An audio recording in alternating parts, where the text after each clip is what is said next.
Welcome to the Actually I Can Female Entrepreneur podcast. I am your host, Kayleigh Greenacre, a business strategist, coach, TEDx speaker, author, and your go-to woman for all things business strategy. I am obsessed with supporting female entrepreneurs to grow unstoppable six and multi-six-figure businesses that they love, giving them the freedom and life that they desire. During this podcast, I'll be sharing with you everything that you need to become a successful female entrepreneur, from the mindset shifts to sales and marketing strategies, and how to become an iconic leader that people can't get enough of.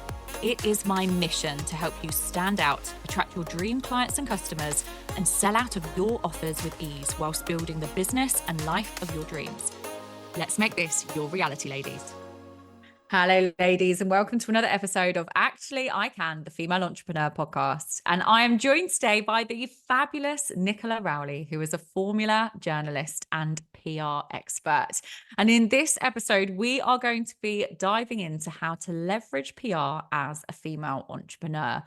Nicola, thank you so much for coming onto the podcast. It's a pleasure to have you here. Oh, it's a pleasure to be here. I would love to start this episode by diving a little bit into your own story, as we're going to be diving into storytelling today anyway. But can you share with our listeners a little bit about your own journey and how you stepped into the PR world as such? Yeah, of course. So I was always obsessed with storytelling right from the get-go, even as a small child. And I was the child that went off when I was at school, and I won the English prize twice in a row, and that had never happened. And everyone was just like, "Oh, she likes writing stories, doesn't she?" So it was no surprise that I trained to become a journalist. It was like the obvious next step for me. So it was my way of being able to tell stories on an ongoing basis that were relevant for people's lives, that, you know, I could pass on those. And whilst I was at university, I discovered broadcasting. And I was just like, oh, this is fun. This is a lot of fun. And I started off doing work experience at my local radio station and driving we used to have like a radio car, and it had a big mast on top, and I used to drive it around and then go and interview people and then come back and then put it all together. And it was so much fun. And then, so my first job was actually reading the news on a local radio station. And the more that I did it, the more that I could see actually there was a path for progression. There were things that I could do. And I was very ambitious, very driven at that point. So I had a full plan. It was going to happen. So I started off at one radio station, worked my way up. I wanted to move to London. Eventually, I ended up as the deputy news editor at Heart FM in London. And then I went to Radio 1. And whilst I was at Radio 1, I used to read the news for Chris Moyles at the weekends and work like crazy shifts, like really crazy shifts, like overnight and stuff like that, and trying to stay awake. And I read the news for like John Peel overnight and Annie Nightingale. I mean, it was quite Amazing. surreal. But in between it all, there was me in the newsroom doing like aerobics to try and stay awake, because we were like 2 o'clock in the morning or whatever. And then from there, I moved into TV. So I went across to BBC Radio 5 Live, and then I went across to what was then BBC News 24, is now the BBC News channel. And I walked in there and they said, "Oh, well, if you come up with story ideas, then you can go off and film them," which was music to my ears, because I started off as a producer, and very soon, lo and behold, I was coming up with all these wonderful story ideas of all these things that we could do. And I was out all the time with the camera crew, and I really enjoyed it. Eventually, though, I reached the point where I was the entertainment reporter for BBC Three. And I was like, this is great and amazing, but am I going to be 50 and sticking a microphone under a celebrity's nose on the red carpet? And I couldn't quite see me doing that for the rest of my life. So I'd had a little kind of like, oh, what's PR all about? And what I really loved about PR is the fact that you could be more creative. You could look at something and you could bring a story to life through an activation, through a campaign. And so I applied to leave the BBC on the Friday, and on the Monday I walked into an agency in PR having never written a press release in my life, having no idea what I was doing. But because I understood what journalists wanted, all of a sudden I was able to secure incredible coverage. And they sat there in the agency and went, oh, okay. Yeah, you really can do all of this. And I was just like, yes, I've got this very varied skill set. And I used to do all of the films, all of the training films for BBC News. So I also used to film myself.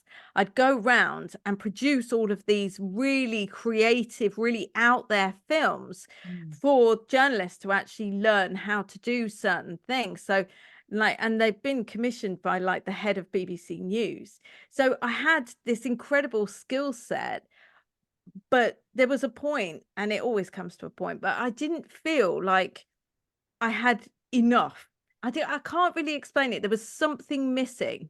And as we now know, that something was always the storytelling element. So I progressed in my career and I ended up working for what had been my biggest client at UK TV. And I was there for 6 years. And then I went off and had my son. And at the point where he turned up, everything changed. I'd been so focused on I'll be back in 9 months and no worries at all. And I'd been flying here, there, and everywhere, working with celebrities, doing all of these wonderful things. But it just changed overnight. And one of the really seminal moments for me was when I was sitting there reading to him, and I was reading the Gruffalo, and he was turning the pages. It was all he could manage at that stage, but he was turning the pages, age 7 months.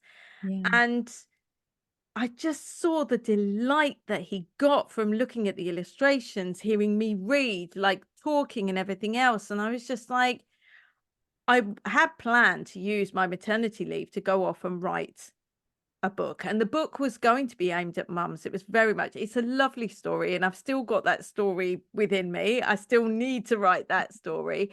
But seeing how excited he became about books, I knew I had to write a children's book because I wanted to pass on that love of reading and learning and everything else. So whilst I was on maternity leave, I came up with the idea of James and the Amazing Gift. And what that actually was about a little boy who uses his smile to spread small acts of kindness. And he does this to, in the end, an elderly lady. And she says, thank you. I don't feel quite so alone. So then I parked it. It stayed on my computer for 6 months. I did nothing with it. I returned to work. I had severe separation anxiety. I was an absolute mess, basically. I'd go into the toilet cubicles crying my eyes out, just feeling. He was in nursery 5 days a week. I tried to get flexible working and it didn't quite pan out as I'd hoped it would. And in the end, I took redundancy and then went for a shorter term contract. And by doing that, it really helped with my mindset because I knew that there was an end in sight and I knew that I had something to work towards. So although there was a lot more, I was back at the BBC, although there was a lot more traveling involved and everything else, I knew that there was an end in sight to it all. And when I came to the end of it, my friend called me and she said, oh, I know that your contract's up with the BBC, but I guess what? I'm about to leave my role at Thorpe Park as the head of PR. Would you like to come over here and just cover the X Factor auditions? They're coming down. See whether you like it for the weekend. And then if you do, you've got a really good introduction to the team. So I went along and then lo and behold, ended up with the role, which was the best job ever, working at a theme park. And I absolutely loved it. But in the back of my mind, my little boy was coming up to starting school and I had had to step away for so long. He'd always been in nursery for a certain amount of time. And although I'd managed to get it down to 4 days a week now, and I was more present than I ever had been, I just really wanted to be the mum on the school gates. So quit my job, went freelance, and was freelancing and combining the two things and being there for him and doing freelancing and everything else. And it kind of fitted together. But there came a point on the 31st of October 2018 when one of the agencies that I'd been freelancing for, they messaged me and they said, really sorry, we can't pay you next week. And there was no warning whatsoever. It just came completely out of the blue. And I was just like, oh my word. Now, thankfully, I'd been putting aside the money that I'd been earning from other corporates, and I put that very sensibly into an account, so it was just there to cover me. But it just meant that now there was going to be a big hole, and we're heading towards Christmas, and no one's really looking for freelancers round about that time. So I was just really panicking and thinking, oh my gosh, what do I do? Thankfully, in between all of this, I had a conversation with my business coach, and she was just like, this is what you need to do. You need to launch your own business and you need to do it on your own terms. And I was just like, really? I just always thought, because it's like anything, you're in like a fixed mindset of you do this work, you get paid for that. I hadn't got into the way of thinking of expansively thinking with a growth mindset, anything is possible. But I did it. I followed everything that she said to the letter. And lo and behold, within a very short amount of time, I had paying clients. I had people coming to me for strategy sessions, and I loved it. Plus, I had the flexibility and the freedom. And that for me suddenly started ticking all of the boxes.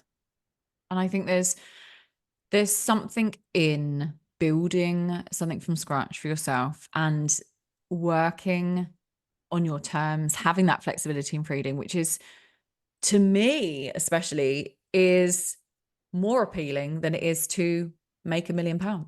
You know, it's that flexibility and freedom. And as a mum, especially from my perspective, I'm sure exactly the same, that flexibility and freedom is absolutely right up there.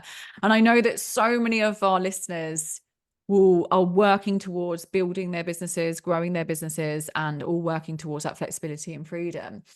What would you say then, sort of based on that journey? And thank you so much for sharing that. That's incredible. I think there's so many people probably listening going, wow, this incredible woman has been on such an amazing journey.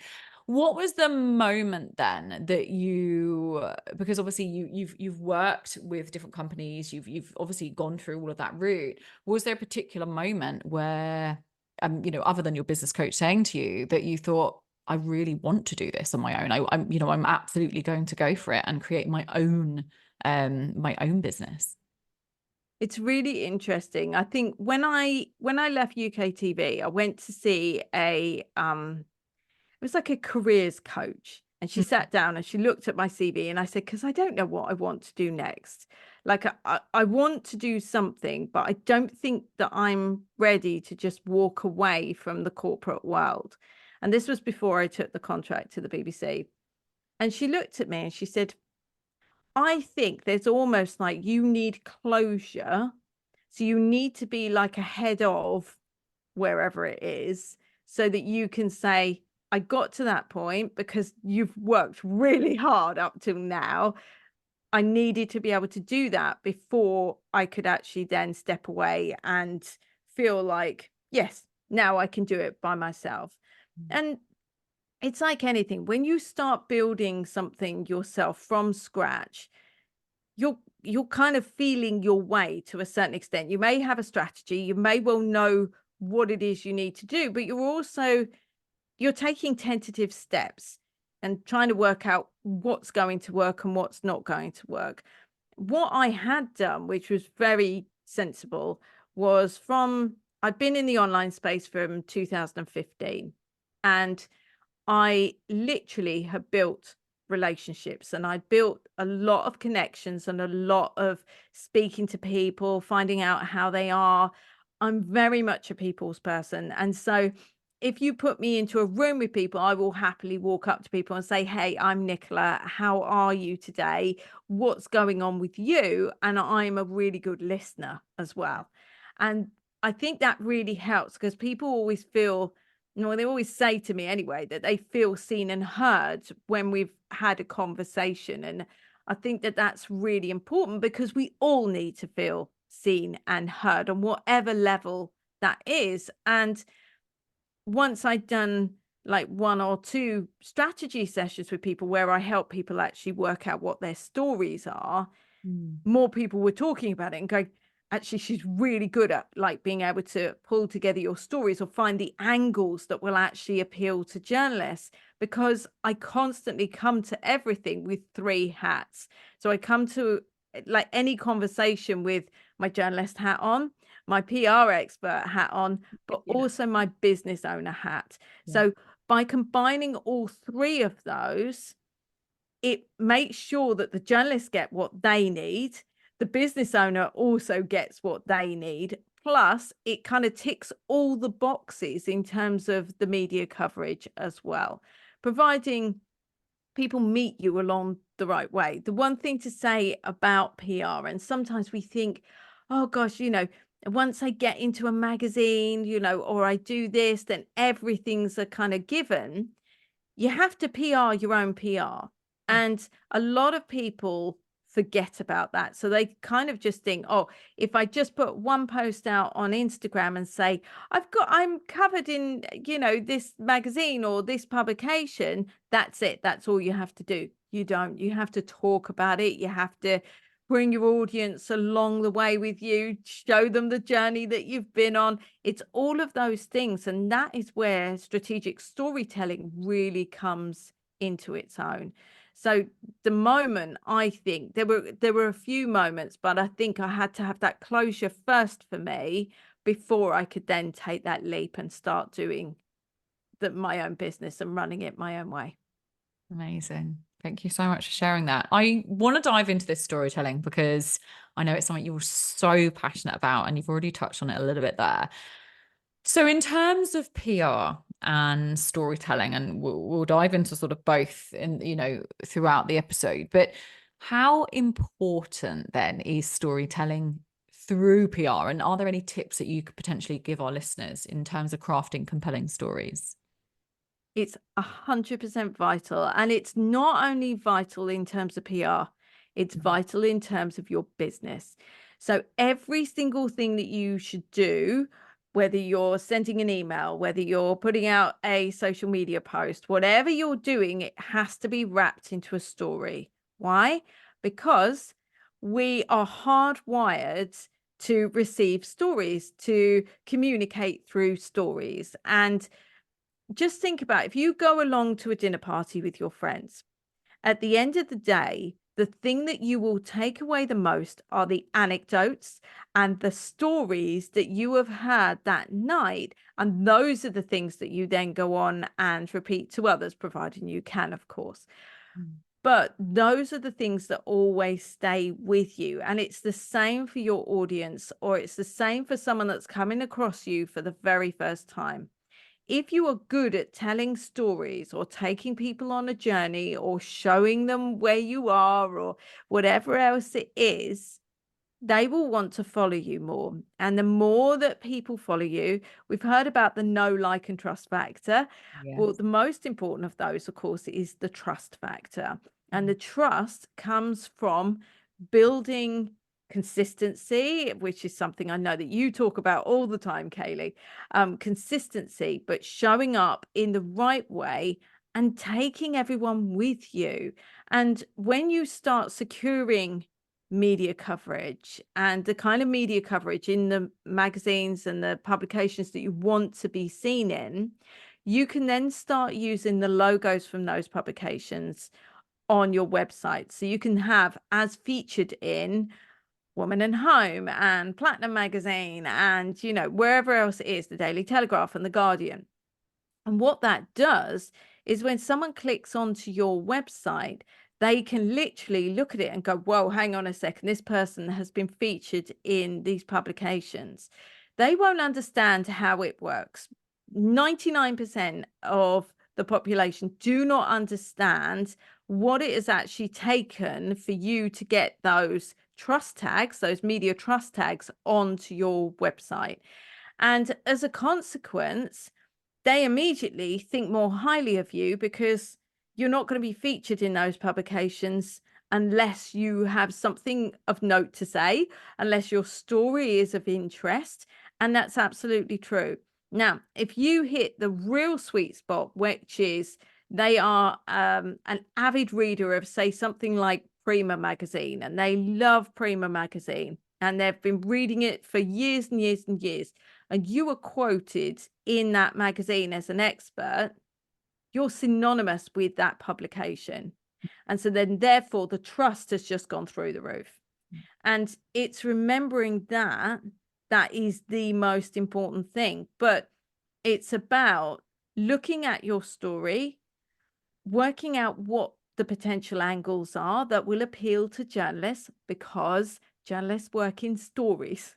They always work in stories. And once you understand that, you're going to start unlocking media coverage, which then unlocks you being able to have media logos on your website, which then enables you to become an expert in your field and a thought leader, which I know, again, is a really important thing for Kayleigh and your audience and everything that you do. It is so intrinsic to everything that you do. But if you're sitting there thinking, well, I have no idea how I get started with all of this, number one thing, pure foundation, is get someone to help you write your story. Because until you have that, it's really hard to be able to do it for yourself. It's really hard. I wouldn't even write my own story, because I don't think I'm objective enough to be able to do it. You need to get someone to come in and just have that helicopter view and just be looking at things and going, what about that? And what about this? And I've had so many people over the years that have said to me, I don't have a story. I just know I don't have a story. And there always is something. There always is something. I had someone come to me and say, I don't think PR works. And I was just like, okay, that's fine. Let's do a strategy session anyway. And they did. And then we got to the end of it, 2 minutes before the end, and they said, oh, I've got this radio studio that I've built into my garage at my home in Edinburgh. And I was like, hang on a second, what's that all about? Oh, I broadcast live 4 mornings a week. And I was like, what are you broadcasting? Oh, positive messages to help people start their day in the right way.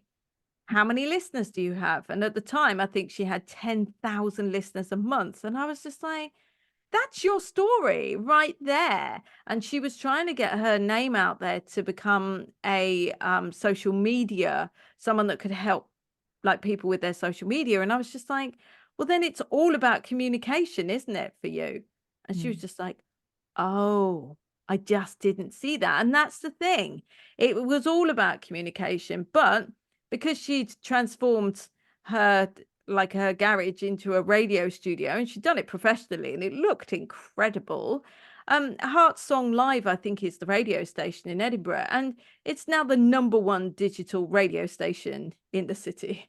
And but she didn't see it as a thing because she was so close to it. And I think this is the thing.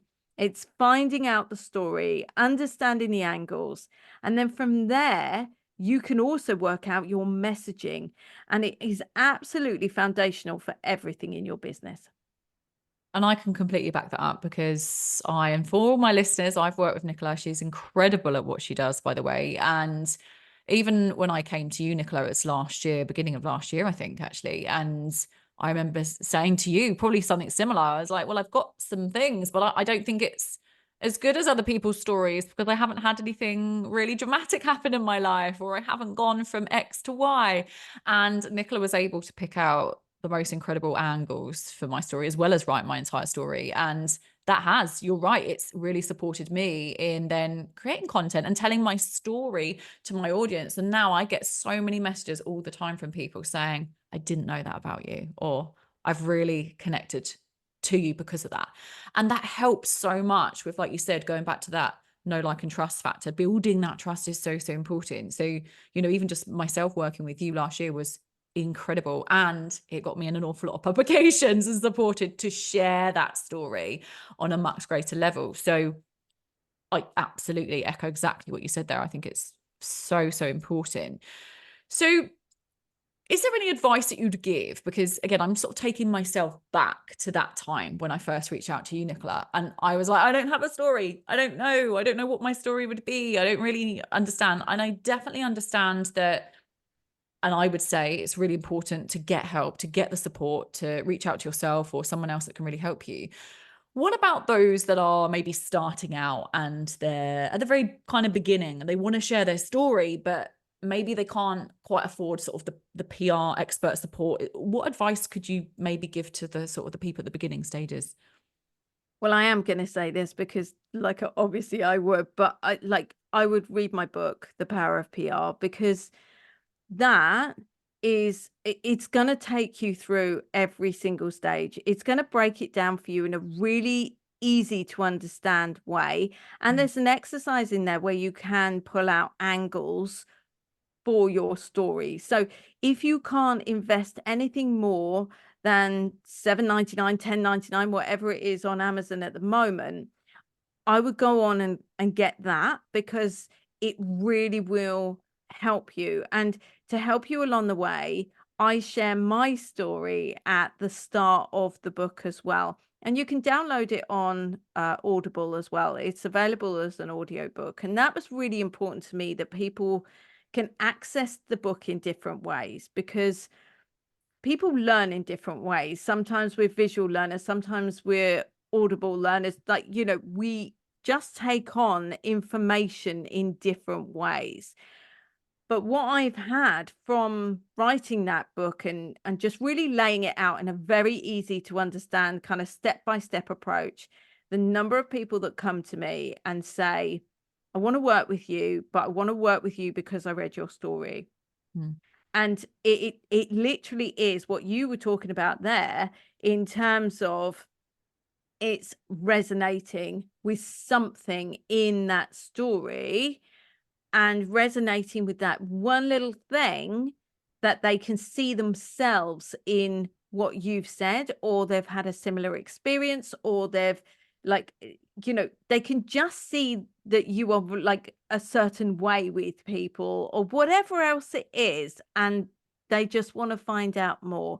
And I just think that once you read it, you can understand then how you could put together your own story. And I know it's really hard to do that, but at least you've got an exercise to be able to help you get underway and to pull out the angles, and to be able mm, to sit there brainstorming. And the other thing to do as well is to find someone that you are a business friend with, and ask them, like, what would you say are my key things that I like, that you know me for? What are the key things that you think that I should be talking about more? And then pull it out that way as well. love this. I love this. So, in regards to storytelling and PR, are there any kind of common mistakes that you see people make when they're kind of sharing the story? Are you open to share a couple of them so that our listeners don't do the same? Yeah, of course. I think it's not necessarily in PR, but what it is people think that journalists owe them a favor. And that is never the case. And I get a lot of people coming to me and saying, well, but I want PR, and I think that should get PR. And there's not much you can do. Remember that PR is a third party endorsement of what you do. So, yes, you may well have written a book, and you may well be kind of going, well, that's enough. No, it's not, because there has to be a story behind the book. And if you're not prepared to share that, it becomes a lot harder for anyone to be able to go out there and to secure you coverage. And I tend to find that a lot of people are kind of like, well, but I want coverage. And why is that not happening for me, but it's happening for someone else? And I think where it comes to is they feel like they don't want to talk about certain things, so they don't talk about certain things, and everyone should have those parameters in place. It's really important. Never ever overshare with the journalist, so that you end up with something that you're not happy with. Yeah. And then sometimes they go to the other extreme of well, I'm going to harass the journalist to within an inch of their lives because, like, surely they've got to listen to me and surely they're going to run the piece. Journalists don't owe you anything. And by doing that, you can actually end up on a bit of a blacklist. So I would always, the biggest tip is only ever, if you reach out proactively to a journalist, only ever follow up once. If you still don't hear from them, that's it. Like, you have to move on or come up with a different angle or come up with a different idea, but you cannot just keep going and going and going. And I think that's a massive mistake that people make right in the very beginning. The other thing that people get wrong is they don't prioritize doing articles for journalists. So the big thing that they don't do is they don't ask the journalist, when is your deadline? So they get very excited. They may well secure like a piece. The journalist comes back and goes, yes, we'd like 300 words from you. And then they go, yeah. And then they go off down to the pub for, 5 hours, or then the next week goes and they go, oh yeah, I should need to think about writing that piece, don't I? Well, because you didn't check when the deadline was for the journalists, unbeknownst to you, that deadline has now passed, or you've missed the deadline, even though you knew what the deadline was, but you were like, well, it'll be all right. Journalist has moved on. And the chances is they won't work with you again. So you always have to meet deadlines. You always have to be professional, reliable, and something that people always miss out on doing. Always, if you manage to get a piece of coverage anywhere, just say thank you. That's it. It's just so simple, and yet so many people don't do it. Absolutely. It's really interesting to know some of the, like we said, the common mistakes and what people do and don't do. But absolutely, I think building that rapport, building a solid relationship with the journalists and actually thanking them, knowing their, like you say, the deadlines, just so important, because at the end of the day, it's business, it's their job, and they're doing you a favor of inviting you in or inviting you to write an article of some description. So absolutely, I completely agree with that and understand where you're coming from that sense. So how can our listeners, how can female entrepreneurs really leverage PR to help them build their business overall, whether it's their brand or their visibility, etc.? But I'll let you dive into a little bit more. How can they really leverage that? And I know storytelling is a massive part of it. It really is, because the more that you take, like we've talked about, taking your audience on a journey with you as you go through this whole process, the more that you've done that, the more that you've built that trust with them, once you start securing media coverage, what it does is it starts unlocking doors for you. And it might not be with the first piece or the second piece or the third or the fourth. But what starts to happen is, once you are reliable, once you're professional, once you've met deadlines and you've proved yourself, journalists tend to come back. They circle back and they say, well, look, I'm looking for an expert to talk about this.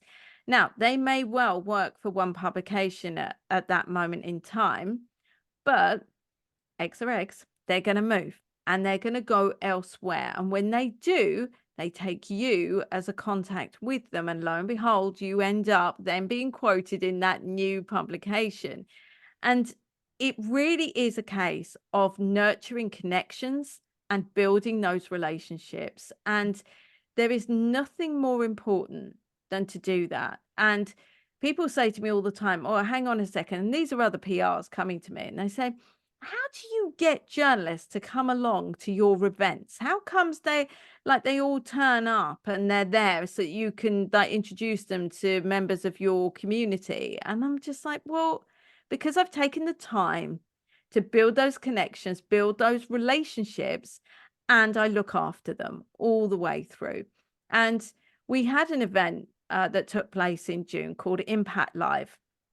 And one of the speakers went up to a couple of the journalists before they'd gone on stage, and it was during a break, and she was talking to them, and she came up to me afterwards and she was just like, the journalists see you as a friend. They don't even just see you as a contact, but it's because I've invested in them. I've found out what works for them. And I think it's really, really important that in any relationship, when you go into any relationship, you don't do it with an expectation of what people can bring to you. You go into it with an expectation of, how can I help you? And that is how I always operate. So, how is it that I can help you? What would make your life easier? What is it that you're looking for right now? Let me go and find that. And that's what I do behind the scenes. So I run around and I find like spokespeople and experts and everything else. And they're usually in my community. And then I'm putting them in touch with the journalists behind the scenes. And there's an example that where this really worked out really well for one of my clients the other day. She's in the membership and she's caught in the sandwich generation, which means she's looking after her teenage kids. She's looking after her mum and her dad. She's caring on both ends of the spectrum. And she's also running her business at the same time. And there, I saw a request from a trusted journalist who was looking for someone in this scenario. And I messaged the journalist and copied in my client that's in my membership and said, Kate is the right person for you for this, because she's in exactly this position. She's really good. She's really reliable. I mean, bless Kate, she didn't have a choice whether she was reliable or otherwise. I did give her the heads up before I kind of put her forward for it. But the journalist came back to me afterwards and said, I got 400 responses to that request. 400. Wow. The reason that Kate ended up being in there is because she came via you. And that is the difference. Like, that's how to get yourself ahead, is find someone that has those relationships with journalists, and not just one or two journalists, across the board. Someone that can speak to them on your behalf, put you forward on their behalf, and you don't necessarily need to be investing like thousands of pounds to work with that person one-on-one. It could just be something that you're in their membership, but they're aware of what your story is, because that's where it really works for me. When I'm aware of people's stories, then I can put them forward for opportunities when I see them. Yeah. So being part of memberships, networks, groups, etc., is again a great opportunity for people, because I think a lot of our listeners may again question how do you go about that, without investing thousands of pounds into one-to-one PR support. So you mentioned your membership. Would love to know more about that, because I think that would appeal to an awful lot of our listeners. Please do tell us more about the membership. And also, are there any other groups that you have or hold that people can be a part of, so that they can learn from you and find out a little bit more about how to get into PR? Yeah, absolutely. So the PR Mastery membership has been running since September 2020, and it is one of my favorite places to be, because everyone in there is really supportive. They're the real cheerleaders when people secure coverage. And every single week since it started, someone has ended up with national high profile media coverage, because I'm looking at it, remember, from 2 points of view, from what the journalists want and also what the business owners want, to make it fit together with the PR. And by having that knowledge, we do it in a way that you get tagged in opportunities. So we get to find out about your business. We're interested in the areas that you specialize in. Then we tag you in those opportunities. And I always have an eye out for any other opportunities that come along. And then you get put forward for those. The other thing that we do is, once you're in the membership, you can get discounted rates for a PR strategy session with me, where I'll sit down and work out what your story is, which is what you've had with me, Kayleigh. And we also run events as well. So we've got Impact Live 2025 coming up on the 25th of June, 2025. And the last event was so phenomenal. I can't even begin to tell you the relationships that were actually made in the room, the connections that were being made. You never know who knows someone else. And on the day for Impact Live this year, unfortunately, we had one of our speakers wasn't able to make it. And so with very little warning, I went up to one of the people that was exhibiting with us, and I said to her, "Will you step up and be on stage?" And she looked at me and she was just like, "Okay, Nicola, all right, I'll do it." And I had heard her speak before and I knew she was an amazing speaker, but I wanted to be able to give her more profile, for her to be seen in a bigger way. She runs a charity called Believe, and it's incredible. It's just right up your street.